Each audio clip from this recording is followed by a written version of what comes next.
आपके नेतृत्व वाली जीएसटी काउंसिल ने फैसला लिया, ये 1000 रुपये से कम में भी जो लोग होटल में रुकते हैं उस पर भी हम जीएसटी लेंगे। अब तक छूट थी, आपने फैसला लिया ये अस्पतालों में 5000 रुपये से ज़्यादा का अगर बेड होता है तो उस पर भी हम जीएसटी लेंगे। आपसे समझना चाहता हूँ, समझ क्या लिया है आप लोगों ने?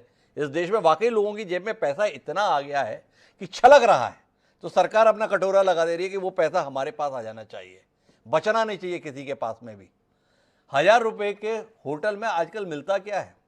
जरूरतमंद लोग हैं, सरकार को उनके संदर्भ में भी बर्दाश्त नहीं हो रहा है। लोग बीमारी में अस्पताल में जाते हैं, 5000 रुपये का कमरा किसी भी ठीक ठाक अस्पताल में आजकल सामान्य बात है।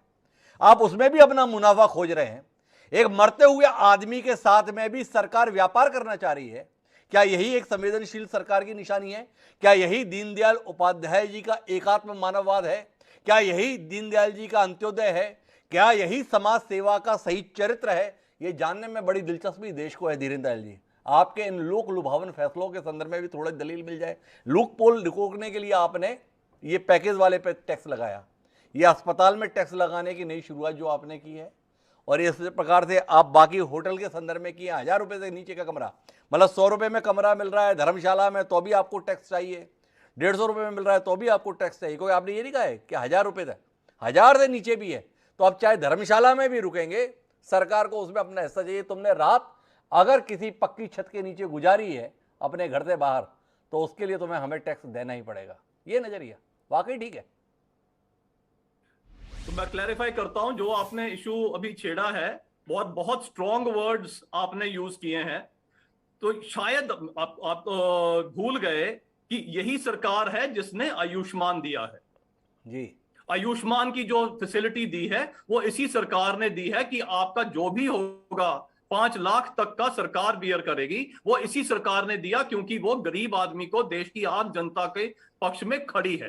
अब उसके लिए पैसा कहां से आएगा? जी। हर आदमी, जब टैक्स की बात होती है तो यही बात होती है कि आप जो अमीर आदमी है उसको फेवर कर रहे हैं, उससे आप कर लीजिए, आम आदमी को दीजिए। तो जो अमीर आदमी है, जो अफोर्ड कर सकता है, जो फोर्टिस में रहता है, मैक्स में रहता है, उसका इलाज हो रहा है, उससे कुछ कर लिया जा रहा है ताकि आयुष्मान में गरीब आदमी को जो अफोर्ड नहीं किया जा सकता, कर सकता, उसको वो दिया जाए। तो इसमें आप बताइए क्या बुरी बात है? आपको कितने अस्पतालों की जानकारी है जो आप मैक्स की बात कर रहे हैं, फोर्टिस की बात कर रहे हैं या मेदांता की बात कर रहे हैं? 5000 रुपये में घुसने के लिए भी जगह नहीं मिलती है। वहां के कमरों के जो दर हैं, एक सामान्य अस्पताल के अंदर अगर आप चले जाते हैं 5000, 7000, 8000 रुपये मरते हुए आदमी के साथ में पहले ही इतनी जाती है। आपसे जानना चाहता हूं कितना पैसा चाहते हैं? 1,65,000 करोड़ सरकार खुद ही बता रही थी इतना कर संग्रह आया है। 1,45,000 करोड़ इस महीने का है। दयाल साहब, अपनी उदारता के संदर्भ में यही बचा है।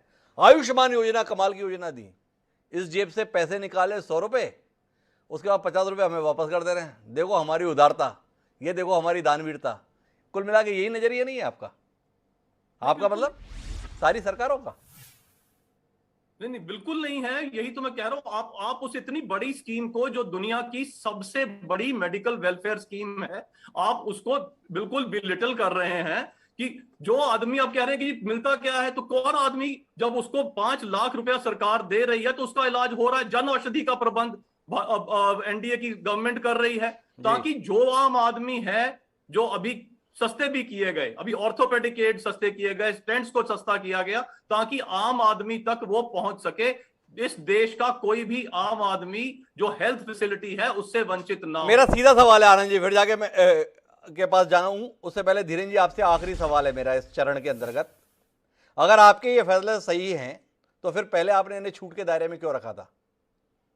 क्यों आपने ये फैसला लिया था कि अस्पतालों पर टैक्स नहीं लगेगा? क्यों फैसला था कि 1000 रुपए तक के कमरों पे होटल के संदर्भ में टैक्स नहीं लगेगा? क्यों यह फैसला लिया गया था कि ब्रांडेड अनब्रांडेड पैक्ड सामान पे टैक्स नहीं लगेगा? क्या आपको वाकई लगने लगा कि आपकी नीतियों ने लोगों की जेब में इतना पैसा दे दिया है कि अब टैक्स वसूलना चाहिए? आपने लोगों के जीवन स्तर को इतना ऊंचा उठा दिया है कि अब टैक्स लगना चाहिए। लोगों के पास इफरात में इतना पैसा आ गया है कि सरकार को अब इनसे अपना हिस्सा लेने का समय आ गया है।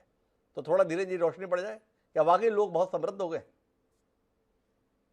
हिमांशु जी क्लियर कर देता हूं। पहली बात, जो बात आप बार बार कह रहे हैं कि ये टैक्स लगाया गया है, मैं फिर क्लियर कर रहा हूं कि टैक्स नहीं लगाया गया। जो आम आदमी है वो दूध लूज ही खरीदेगा, वो पैकेट नहीं खरीदेगा।